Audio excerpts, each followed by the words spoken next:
Vía Pública. ¿Qué tal? ¿Cómo están ustedes? Muy buenas noches, bienvenidos a Vía Pública. Según el último Índice Nacional de Paz Ciudadana, un estudio largo, comparable por tanto, el temor a ser víctima de algún delito subió 7,6 puntos porcentuales respecto del año 2021. Llegó a 28%. Eso es lo que señala la gente, 28% de temor a ser víctima de algún delito. Es la cifra más alta desde que comenzó esta medición, hace ya 22 años. Para que comparemos, para que dimensionemos, esto es percepción. Los paraderos son el lugar con mayor percepción de inseguridad para la población en Chile. El 59% de los encuestados reconoció haber reforzado la seguridad en sus casas. Solo imagine el costo que significa para muchas casas muy humildes que a veces no tienen para llegar a fin de mes y tienen que destinar plata para su seguridad. Solo esa variable, más la variable salud mental, psicológica, los daños directos, en fin, sí, es muy complejo. Un 71% dijo que dejó de salir a ciertas horas. Y un 75% reconoció que evita ir a cierto lugar para evitar ser víctima de la delincuencia. Eso sencillamente es limitar las libertades. Es decir, yo a ese lugar no voy, porque ahí temo que me van a robar mi celular, que son demasiado caros, lo necesito demasiado, me comunico con mi gente, me llaman mis clientes. No voy a ir a ese lugar. Ahora solamente voy hacia allá. Ahora siento que acá tampoco, solamente voy. Empiezo a restringirme. Falta de libertad, calidad de vida. Además, la medición de Paz Ciudadana reveló que en el 32% de los hogares algún integrante fue víctima. Esto ya no es percepción, esto es realidad. 32% de los hogares, algún integrante fue víctima de un robo o intento de robo en los últimos 6 meses. Sin embargo, la denuncia de las familias víctimas de robo cayó un 6,2%. Más bien, disculpen, 6,2 puntos porcentuales, que es distinto, alcanzando un 52,4%. Es el segundo valor más bajo en los últimos 12 meses. ¿Se da cuenta? Estamos hablando de las denuncias. Caen las denuncias. ¿Por qué será? Bueno, quizás será porque la gente piensa que no va a haber solución, piensa que más vale arreglárselas por sí mismo. Las dos alternativas son pésimas. No confiar en que el Estado, las instituciones destinadas a ayudarme a conseguir reparar el hecho o conseguir justicia que no me van a ayudar, es muy malo no tener fe en que eso puede... O pensar que yo me la arreglo por mí mismo puede ser incluso peor. Pero bueno, algo rescatado por Paz Ciudadana es el aumento de la valoración positiva respecto al desempeño de Carabineros, institución que pasó, mire usted, de nota 3.6, estaba en roja, a 4.2 en una escala de 1 a 7. Entendemos bien esa escala nosotros. En el caso de la PDI, la evaluación también mejoró, pasando de 4.2 a 4.5. En cuanto a la confianza, ambas instituciones también presentaron alza, llegando a un 50 y 60% respectivamente. 50 Carabineros, 60% la PDI. En Paz Ciudadana, probablemente usted va a encontrar este estudio que es de larga data, entonces una serie que usted puede revisar, variables cuantitativas, también hay cualitativas para ver hacia dónde se está moviendo, porque este es, hoy reconocido transversalmente, el tema que preocupa a chilenas y chilenos. Vamos a la mesa de conversación. Y mire usted que no son pocos los temas que hay, la inflación, la crisis económica, en fin, pero el tema de la seguridad está allí en el centro y hace bastante rato. Tenemos un invitado que hoy día salió aplaudido. No es fácil conseguir aplausos de galería alta a la platea, como se llame, del sector derecho al sector izquierdo, en la Cámara de Diputados. Raúl Soto, presidente de la Cámara de Diputados y Diputadas, que hace esta renuncia voluntaria e indeclinable. Se escucha poco a esta altura eso. Raúl, buenas noches y gracias por estar aquí. Muy buenas noches, Matías, y muchas gracias por la invitación. Hasta el 7 de noviembre, presidente. Hasta el 7 de noviembre, presidente en ejercicio. Una vez que se elija la nueva mesa, yo ceso en mis funciones. Esa foto que vemos ahí en el fondo, a ver si la puede mostrar, señor director, ¿es hoy? Esa soy, sí, eso Ya. justo en el momento cuando los colegas, los 154 colegas, tanto de centro, de izquierda, de derecha, se ponen de pie a aplaudir nuestra gestión y en compañía de nuestra mesa, nuestros vicepresidentes también, así que me conmovió y la verdad que quise agradecer ahí con un gesto. Yo no le quiero quitar ni un mérito a usted por ser presidente, pero usted encabezó esto, pero también que haya 154 colegas que estén disponibles a aplaudir a otro, es bien fuera de moda, vamos a decirlo, ¿no? O sea, esta es una cuestión que se construye entre todos. Usted lo lideró y ahí están los aplausos. Pero también hay ayuda de un ambiente distinto. Por supuesto, por supuesto. Han sido 8 meses muy intensos, Matías, en un contexto país difícil, ya con mucha crispación, con mucha violencia, donde hemos perdido la capacidad de escucharnos, de entendernos y de respetarnos. Y al interior de la Cámara también, porque hay mucha diversidad, hay polos mucho más fuertes, extremos mucho más fuertes, nuevas fuerzas políticas que han ido surgiendo, mayor atomización, y por lo tanto los actores son más y con muchas mayores diferencias. Entonces, lograr un clima de respeto, un clima de diálogo, un clima de acuerdo, créeme que no ha sido fácil. Se ha requerido mucho tiempo, mucha conversación, buscar los equilibrios necesarios y bueno, la verdad que conforme y contento por haber logrado ese objetivo y por haber tenido ese lindo reconocimiento y haber salido por la puerta ancha y con la frente en alto. ¿Cuáles son los momentos más difíciles de su presidencia?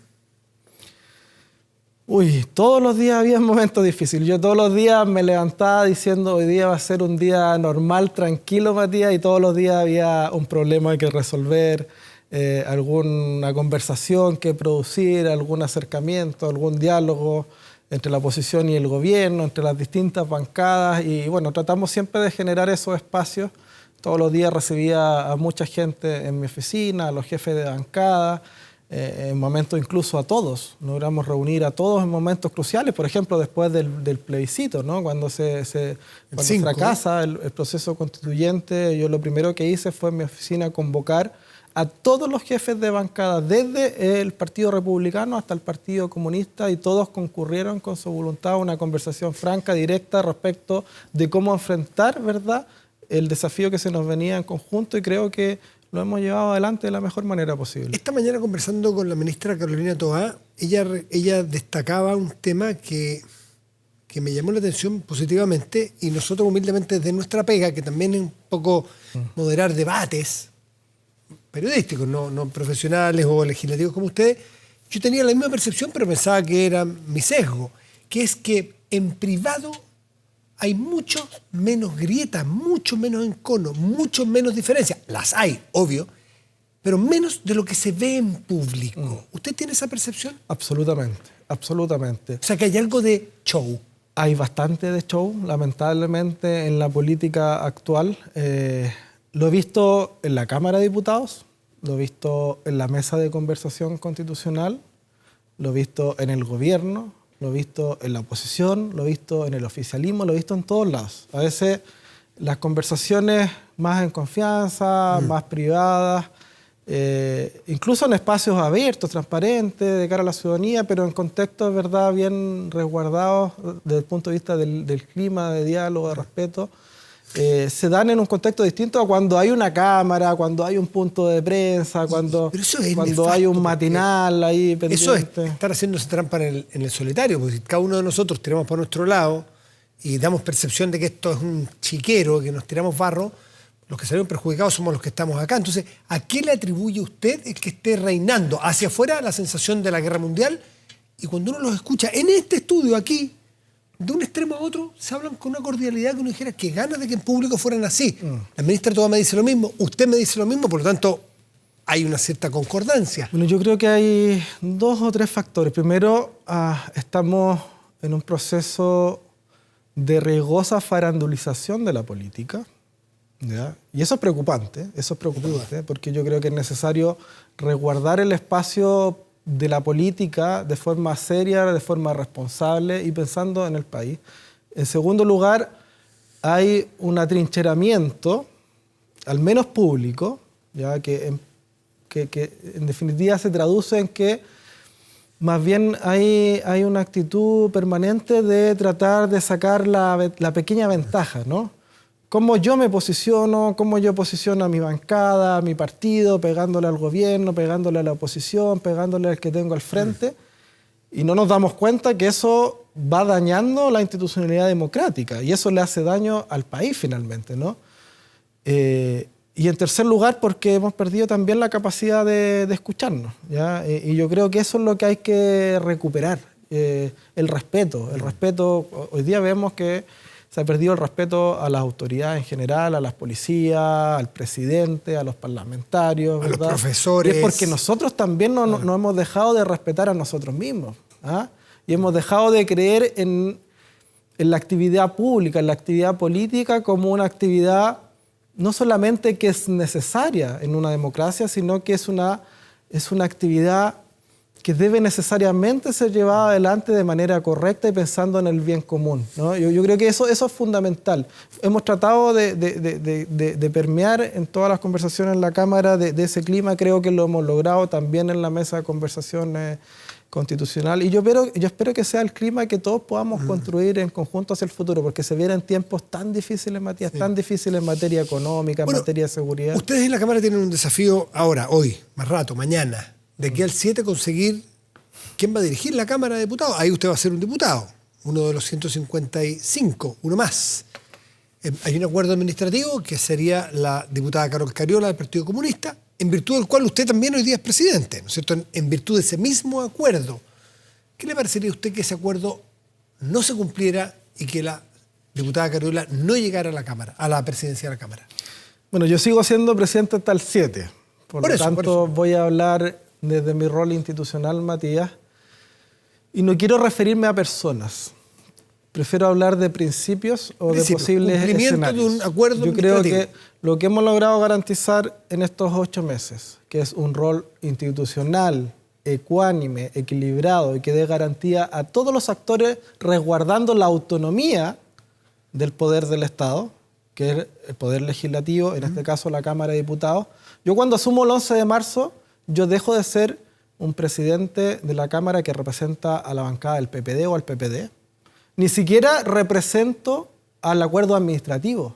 Yo desde el 11 de marzo represento a toda la Cámara de Diputados y Diputadas, a los 155 parlamentarios. Usted es presidente y creo de un acuerdo que está a punto de incumplirse. Y creo que lo he demostrado. Entonces me refiero a eso porque esos son principios para mí indispensables para la continuidad, ¿ya? Y eso requiere que quienes vengan asuman también ese compromiso.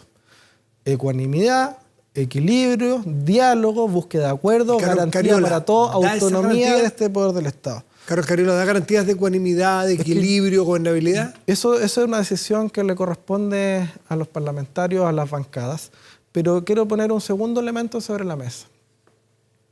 Hay que garantizar estabilidad y gobernabilidad de la Cámara de Diputadas y Diputados.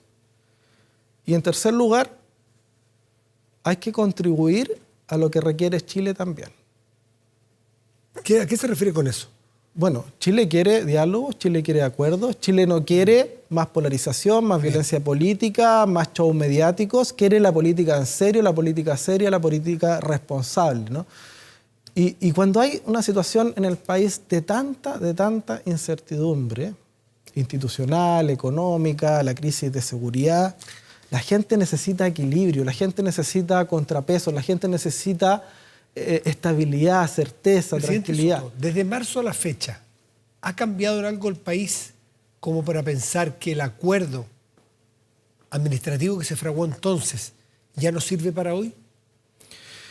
Mire, yo espero que se hagan todos los esfuerzos hasta el último momento por resguardar el espacio del acuerdo administrativo dentro de las fuerzas políticas que están ahí representadas. Cualquiera sea la alternativa que se busque dentro de ese espacio, pero si no es posible resguardar aquello, yo no descarto la posibilidad de volver a conversar y abrir una nueva conversación respecto de un nuevo acuerdo. ¿Y si le acusa a usted de haberse beneficiado de un acuerdo que después incumple? Porque porque yo lo voy a cumplir y yo voy a promover que se cumpla, lo acabo de decir, y que se resguarde ese espacio. Pero si por razones externas ajenas a usted que están ocurriendo y que ya son de público conocimiento, eso no se puede concretar, Bueno, nuestra principal responsabilidad entonces es garantizar cómo construimos, ¿verdad?, ese espacio que le dé estabilidad y gobernabilidad a la Cámara de Diputados y que cumpla con todos los criterios y principios que acabo de señalar. Y yo creo que nuestro país necesita, Matías, un pacto de gobernabilidad que le dé estabilidad y certeza a Chile desde la centroizquierda democrática hasta la centroderecha democrática. Presidente Soto, sí ha pasado algo también evidente y constatable de marzo a la fecha, que irrumpió una gran bancada, numéricamente hablando, gran, porque si es buena o mala cada uno tendrá una evaluación, no me meto allí, que es el PDG, el Partido de la Gente, que hoy parece la bisagra que pueda permitir o no el que se cumpla ese acuerdo. ¿Es el PDG el factor que ha cambiado las cargas dentro de la estiba de este buque? Yo creo que el PDG es uno de los factores. No necesariamente tiene que ser el determinante o el más relevante, dependiendo de la capacidad que tengamos de conversar transversalmente y de construir buenos acuerdos para Chile. Yo tengo la mejor opinión de muchos de los parlamentarios del Partido de la Gente. Conversamos harto, tenemos un diálogo bien fluido, una buena relación, pero son parlamentarios nuevos, que no tienen la experiencia necesaria para conducir en este momento la Cámara de Diputados y Diputadas. Probablemente después sí, en unos periodos más, ¿verdad?, con mayor experiencia, preparación, pasando por la presidencia de algunas comisiones, llevando adelante un tiempo las jefaturas de bancada, que también son muy importantes, porque uno va agarrando experiencia. Conducir una Cámara de Diputados y Diputadas no es una tarea sencilla. No es solamente hacer las tablas, priorizar los proyectos y conducir los debates, que ya es difícil, sino que requiere capacidad política para conducir y liderar un proceso de diálogo que permita encontrar posiciones que son muy distintas, opuestas. Entonces, bueno, yo lo que espero es que al final del camino seamos todos responsables y logremos garantizar en función de estos principios un buen pacto de gobernabilidad. Presidente Raúl Soto, que no volverá a ser presidente ya, ¿no? Ahora, eso es irreversible. Su renuncia es indeclinable, irreversible, fue aceptada. Y si lo van a buscar, como decían los viejos políticos, si me van a buscar a mi casa. No, nadie me va a ir a buscar. Yo lo aplaudieron todos de pie, yo no lo veía desde Elías Figueroa. Sí, pero no. Yo voy a colaborar, eso sí, para tratar de generar los espacios de conversación que se requieren para garantizar esos principios que acabo de señalar, porque creo que es lo responsable políticamente, Matías, y acá yo no me juego por convicciones ni siquiera políticas, sino que por el resguardo de una institución de la República que es muy importante y que requiere ser llevada adelante con una conducción que sea lo mejor posible para el futuro también del país. Muchas gracias, diputado Soto, y agradecerle desde aquí porque siempre tuvo la mayor disposición para venir a conversar los temas, por peliagudos que fueran en algunos momentos. Gracias, diputado Soto. Muchas gracias, Matías. Que esté muy bien. Buenas noches. Pausa y volvemos, espérenos.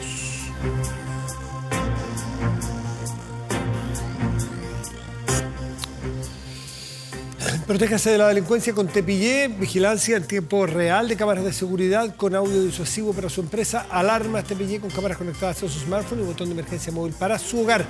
No sea usted la próxima víctima y contrátelos en tepillé.cl.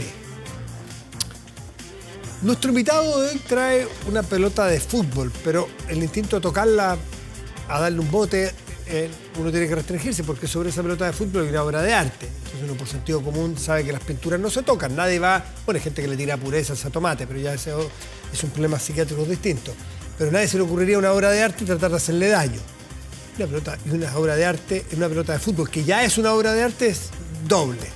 Y el creador de esto es Leo Albajari. ¿Está bien pronunciado, Leo? Sí. Periodista argentino, periodista deportivo además, así que entiende el cariño por el balón. Y creador de la muestra No fue un juego. Ahí estamos hablando de cosas un poco más serias. Leo, gracias por estar aquí, muy buenas noches. Gracias Matías, y gracias a todos por invitarme. La verdad que teníamos ganas de contarles a todos de qué se trata la muestra. Y cuéntanos tú de qué se trata esta muestra. Bien, esto es una parte, ¿sí? Es una de las 15 pelotas que se ven en la exhibición. Mira, No Fue Juego. Al fondo hay más Sí, 4 pelotas alcanzan a ver. Son otras pelotas también. Es una muestra que cuenta historias del fútbol durante el nazismo y el holocausto. Es una muestra que yo originé en Argentina, en Buenos Aires, y que, bueno, hicimos la gestión junto al Museo Judío de Chile para traerla a Santiago y a todo Chile, con la intención de contar historias justamente del fútbol, a través del deporte, llegar a los jóvenes y en realidad poder hablar de la historia de lo que fue el nazismo, las persecuciones, las matanzas en los campos de concentración y de alguna forma también agregar un poco de arte y de expresión en el programa que denominamos Vivir sin Odio junto al museo. Y bueno, se han unido 15 artistas chilenos a intervenir pelotas de fútbol originales con las que se juega en la Liga Chilena. Así que bueno, esta es una de ellas que gratamente les traje para mostrar. ¿Tienes en la cabeza el nombre? Mejor no te esfuerzo a decir nombres de artistas chilenos que han participado. Recuerdo el de él porque aparte es amigo personal. Salvador López Espinosa es un artista que normalmente tiene un plan de trabajo muy parecido a este que se llama Hinchadas de Fantasía, donde trata de comunicar a través de sus lienzos, nosotros le decimos banderas, ustedes le dicen lienzos, unas lindas frases que mezclen la poesía, el arte con el fútbol.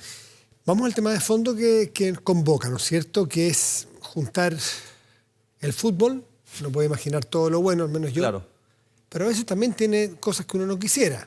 Y aquí tú la mezclas con algo que nos sorprende. Cuéntanos en los tiempos que nos queda, ¿cómo influyó el nazismo? ¿Cómo afectó el nazismo en el fútbol? Bien, a ver, al nazismo le interesaba el fútbol desde el punto de vista de la masificación de sus planes raciales, ¿sí? Y de persecución. El fútbol alemán ha sufrido desde el primer día la persecución nazi porque el fútbol alemán tenía mucha intervención y mucha participación de la comunidad judía alemana.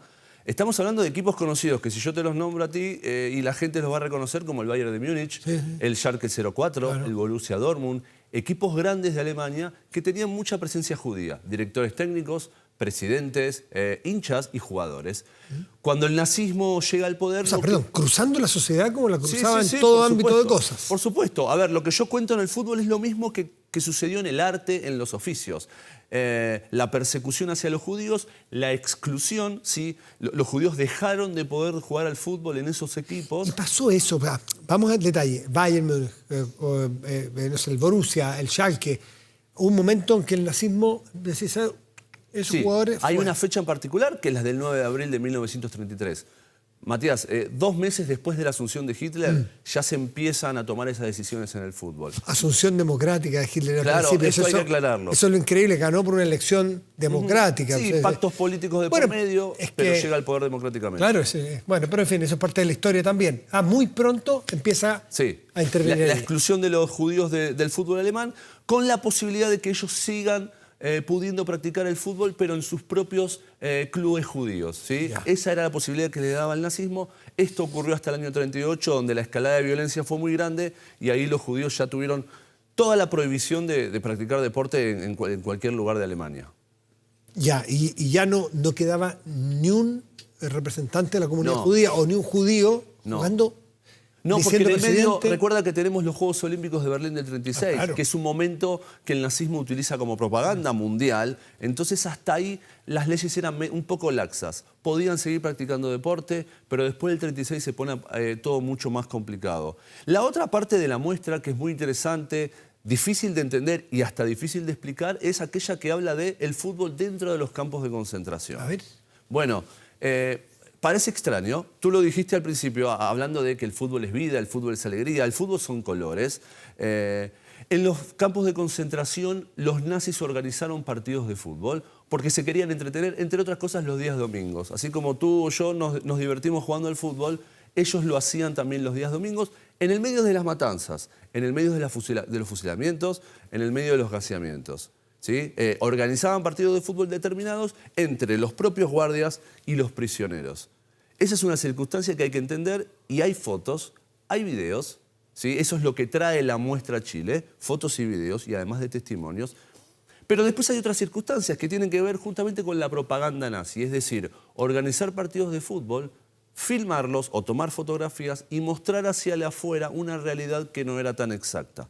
¿Sí? Un concepto que es fútbol y propaganda, algo que uno puede ver en la realidad continua. Más viejo que el hilo negro, fútbol usado como propaganda política, ¿no? Claro, entonces va por ese lado y también dentro de lo que es la tragedia de los campos de concentración y exterminio encontramos historias esperanzadoras de gente que gracias a la actividad de jugar al fútbol, prisioneros estoy hablando, pudieron sobrevivir 2, 3, hasta 4 años. Eso te iba a preguntar. Porque en un caso que se dé un jugador, ¿qué pasó? Si se dio un jugador judío en la liga alemana o en los propios campos, que fuese extraordinariamente bueno, destacado, talentoso, ¿hubo un trato especial para algunos o hubo No. tabla rasa A para ver, todos? vamos a aclararlo. En un campo de concentración no solamente había judíos, sí, había testigos Sí. de Jehová, disidentes políticos, homosexuales, Homosexuales, discapacitados. Entonces, tengo que aclararlo. Los judíos solamente pudieron jugar al fútbol en esa condición de la propaganda, de jugar, te filmo, te saco fotos y después que termina toda la parafernalia,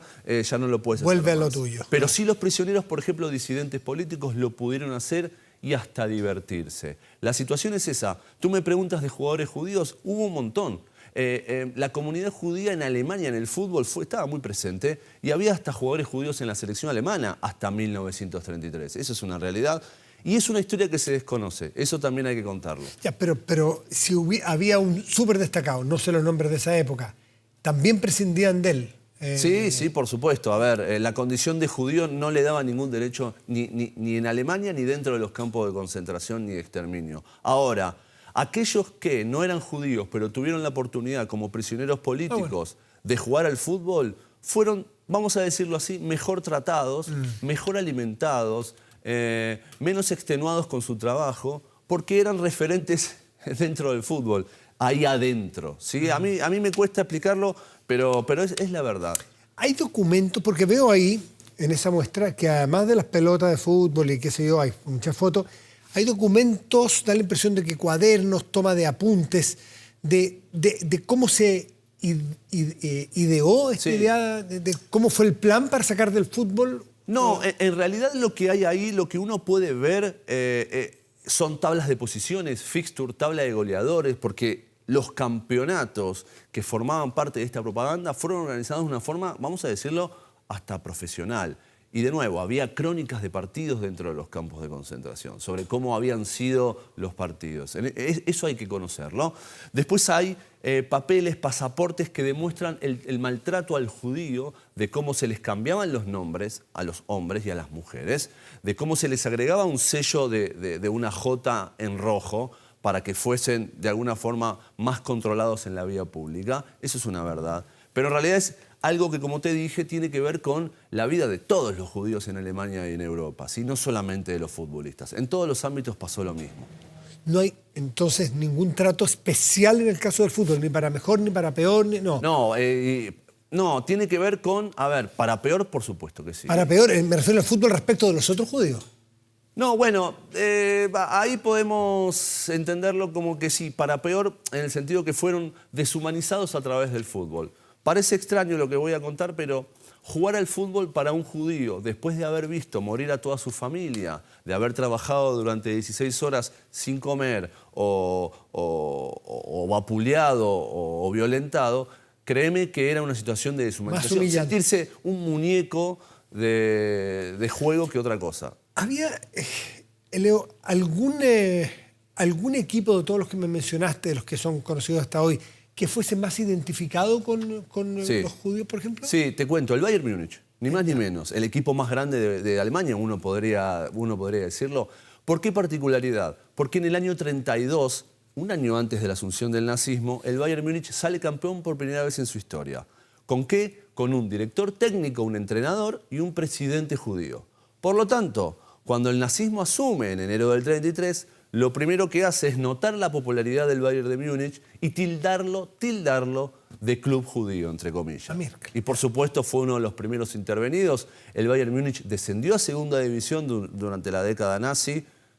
Fue nazificado, ¿sí? Expulsados los judíos de sus filas y nazificado en todos sus rincones. Y hasta fue destruido su estadio por bombardeos aliados. Por lo tanto, el Bayern de Múnich después del 45 tuvo que empezar de nuevo. Y te cuento la historia. Aquel presidente que había sido expulsado en el 33, que logra escapar, vuelve a ser elegido como presidente en el 47 y hoy, te lo puedo nombrar, se llama Kurt Landauer, uno lo puede buscar en internet, su figura, es una de las personas, es uno de los próceres del Bayern Múnich y se lo llama que fue el presidente de la reconstrucción del club. Qué bonita historia. Sí, por supuesto. Historia. Cuéntame, me tiene hace mucho rato intrigado esto de la selección nazi 1942. Me aparecen unos nombres que uno no sé si voy a dormir bien, pero... Sí, esa es parte de un arte. Hitler... De un arte que tiene que ver con un artista que... Himmler, Sí, claro. Rudolf Hess... Claro. Bueno, no alcanzo a ver bien, pero todo... Todos los jerarcas, de alguna forma, es una forma de expresar el arte. No es un documento, ¿no? No. Tiene que ver con un artista que se animó a jugar. Una intervención. Sí, una intervención, por supuesto. Ya. Esta muestra, ¿hasta dónde? A ver, cuéntanos, ¿está en Chile? La gente la va a poder visitar, va a estar hasta el día domingo, pero ya está casi todas las citas cerradas en el Estadio Israelita, pero a partir del 2 de noviembre hasta el 18 va a estar en el Museo Judío de Chile. La gente lo único que tiene que hacer es inscribirse a través de la vía web www.museojudío.cl y ahí pedir una cita para poder visitarlo. Pero después tenemos el gran espíritu de la muestra y lo interesante es que va a ser itinerante, ¿sí? La muestra va a ir a donde la gente lo requiera. Escuelas, instituciones deportivas, instituciones comunitarias y no comunitarias, para que puedan conocer lo que pasó. Pero bueno, el museo se acerca a toda la sociedad chilena de esta forma. ¿Y esto queda en Chile después o Va a quedar por más de 1 año y medio. Así que tranquilo, va a haber tiempo. ¿Y de estos hay otros, Leo, en Argentina? Tengo, digamos, con por artistas decir, el argentinos. original en la Argentina. Hubo durante todo el 2000, vamos a decirlo así, en realidad antes de la pandemia, 2019 en México. Esta muestra también llegó a Alemania. Esta muestra ganó un premio en Alemania en 2018. Tenemos el orgullo de contarlo porque no es fácil en Latinoamérica trabajar este tipo de proyectos y fuimos premiados por la propia Federación Alemana. Entonces, de alguna forma ya he recorrido Argentina mucho y Chile comenzamos esta semana. Bueno, Argentina, la comunidad, lo conversábamos antes con Leo, la comunidad judía en Argentina es mucho inmensa. más grande, es 10 veces más grande que la chilena. Estamos hablando de una cantidad de judíos en Argentina entre 200 y 250.000. Sí, es mucho más grande que la historia que tiene en cantidad de gente la comunidad chilena, judía chilena.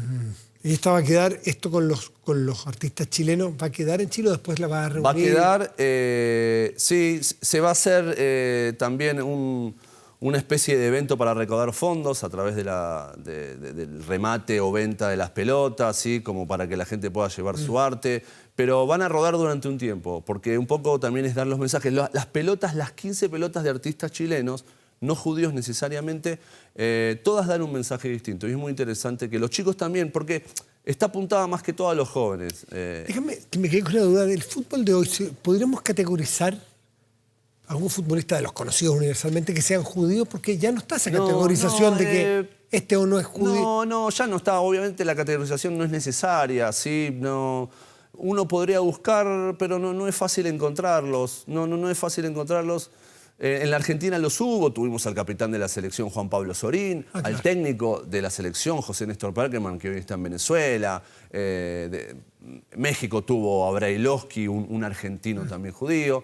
No necesariamente están representados de esa forma, pero sobre todo porque en Europa la cantidad de judíos ha mermado después de la Segunda Guerra Mundial en un 70-80%. Esa es una realidad también. Entonces la mayoría de los jugadores judíos están, por ejemplo, en Israel. Y ayer fueron en realidad representados por el Maccabi Haifa. Sí. Ahí estamos. No le fue tan bien. No, es un equipo contra Messi y Neymar. Contra Messi y Neymar.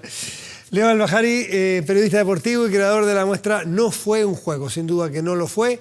Muchísimas gracias por contarnos esta historia, invitar a la gente a que pueda visitar esta muestra y conocer el significado histórico de estas cosas. Es importante. Gracias por la invitación. Leo, muchas gracias, un gusto. Gracias. Pausa, volvemos, espérenos.